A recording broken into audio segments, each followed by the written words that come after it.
السلام عليكم حبايب قلبي، عاملين ايه؟ كل سنة وانتم طيبين، تعود عليكم الايام بخير. النهاردة هنعمل مع بعض جبنة بيتي بطعم عبور لاند بطريقة جميلة وبسيطة جدا وموفرة جدا جدا. عارفين طبعا ان اللبن بطبيعته عشان تعملي جبنة لازم بيهدر منك نسبة من الشرش، لكن النهاردة بكيلو واحد من اللبن وعلبة جبنة هنعمل كيلو وربع من الجبنة. هنجيب الحلة بتاعتنا وننزل بكيلو من اللبن الطازة، وهنحجز حوالي 200 ملي من اللبن كوباية. هنبدأ نرفع اللبن بتاعنا على النار وهنقلب تقليب مستمر لحد ما يبدأ في الغليان، مش هنخليه يغلي غلوة كاملة، احنا عايزينه بس يبدأ في الغليان.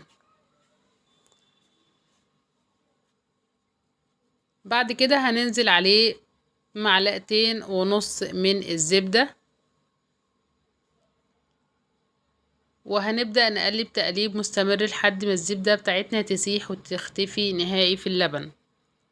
طبعا احنا عارفين ان الجبنة العلب غالية جدا ومكلفة، والجبنة القريش قليل قوي لما بنلاقيها قدامنا بنبقى مش مطمنين للنظافة بتاعتها.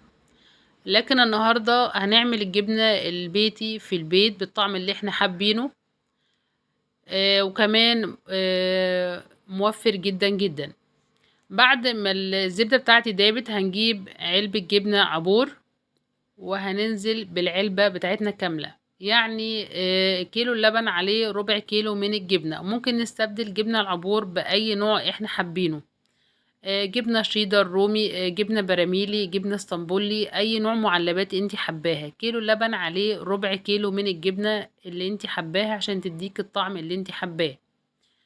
وهنعمل الجبنة بتاعتنا النهاردة من غير ما نهدر اي نقطة، مفيش حاجة اسمها شرش او اي حاجات بتتهدر زي ما بنسمع عن الجبنة اللي هي الفلاحي او القريش. ال5 كيلو بيطلعوا كيلو واحد جبنة بالاضافة الى القشطة بتاعته.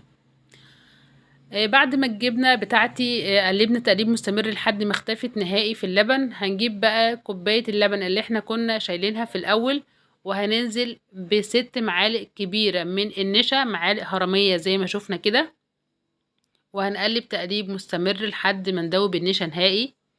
طبعا اللبن بتاعنا لسه مازال على النار، خليط اللبن والجبنة هننزل بخليط اللبن والنشا مع التقليب علشان ما يكتلش مني. بعد كده هنزل بمعلقة الا ربع من الملح، معلقة الا ربع كبيرة، ممكن نزودها نكملها معلقة كاملة. طبعا شايفين المعلقة بتاعتي معلقة هرمية لان اللبن طبعا كان مفيهوش اي نسبة ملح. طبعا لو احنا عاملين جبنة براميلي فمنستخدمش ملح، لان بطبيعة الجبنة البراميلي او الخزين بتبقى مالحة جدا. فهنقلب تقليب مستمر لحد ما تدوب النشا بتاعنا نهائي. واللبن بتاعك لو بدأ يعمل حبيبات زي ما هو عمل معايا كده، ما نقلقش خالص ونخاف ونقول ان الجبنة بتاعتي باظت. لا، احنا نسوي النشا بتاعنا، بعد كده هنضرب الخليط بتاعنا في الخلاط ونوصل للقوام الكريمي بتاعنا. هنستمر في التقليب لحد ما نسوي النشا علشان ميبقاش فيه اثر للنشا في الجبنة بتاعتي.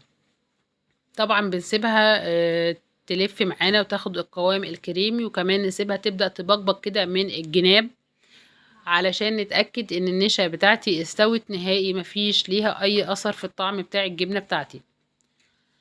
بما انها عملت معايا حبيبات ممكن ما تعملش، ممكن يكون ساعات بيعمل لبن بيسخن منك شوية.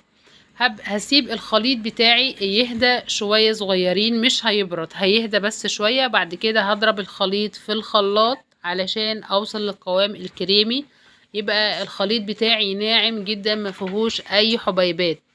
طبعا هي بتكتلش منك، لو كتلت تبقى باظت، هي فيها حبيبات صغيرة في اللبن. هننزل بالخليط بتاعنا بعد ما هدى في الخلاط، وهنضربه شوية لحد ما يديني قوام ناعم جدا.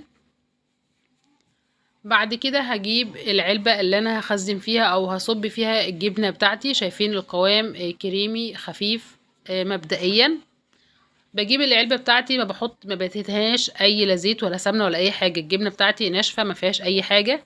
بصب خليط الجبنة بتاعي زي ما احنا شايفينه كده، ولسه مازال سخن. انا قلت لكم يعني قبل ما نضربه في الخلاط بنسيبه يهدى، حاجة بسيطة، ما نسيبوش يبرد علشان القوام هيجمد مني.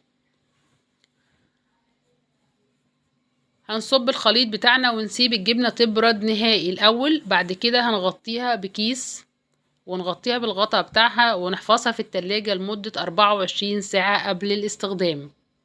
يعني ما بنغطيش الجبنة، لا احنا بنسيبها تبرد نهائي، بعد كده بنغطيها بكيس ونغطيها بالغطا بتاعها ونحفظها في التلاجة 24 ساعة علشان تجمد وتاخد القوام المطلوب. طبعا انا حفظت الجبنة بتاعتي لمدة 24 ساعة. هنبدأ بقى نفتحها مع بعض ونشوف النتيجة. طبعا انا اول مرة اعمل الجبنة دي صراحة، يعني صدمتني من النتيجة. اللبن بتاعي الكيلو مع علبة الجبنة عمل لي العلبة اللي انتوا شايفينها، وكمان كان فيه شوية صغيرين كانوا باقيين مرضوش ينزلوا، بس انا استخدمتهم وكانهم على طول جميلة جدا. هنبدأ بقى ان احنا نفضي الجبنة بتاعتنا علشان نشوف النتيجة. ولو انت حابة زي ما قلتلك ان انت تغيري نوع الجبنة، تحطي اي نوع جبنة انت حباها، بتبقى برضو جميلة جدا. الجبنة بتاعتنا طبعا احنا عاملها للسحور، ما بنستغناش عن الجبنة الفول، ده بند اساسي، والزبادي في السحور.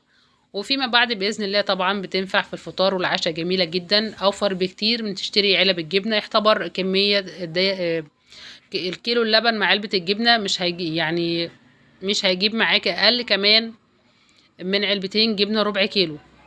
يعني كيلو وربع بأقل من تمن نص كيلو جبنة علب، اللي هي العلب متوسطة. شايفين قطعت الجبنة بتاعتي الملمس بتاعها جميل جدا، ما هياش جبنة ناشفة بتتكسر، لا الجبنة جميلة جدا والملمس بتاعها جميل. لو انتوا حابين تحطوها في علب صغيرة وتسحبوا منها يوم بيوم بتبقى جميلة، بتحفظيها في التلاجة تستخدميها لمدة 10 ايام. طبعا ما فيهاش اي مادة حافظة، فبنحفظها في التلاجة لمدة 10 ايام.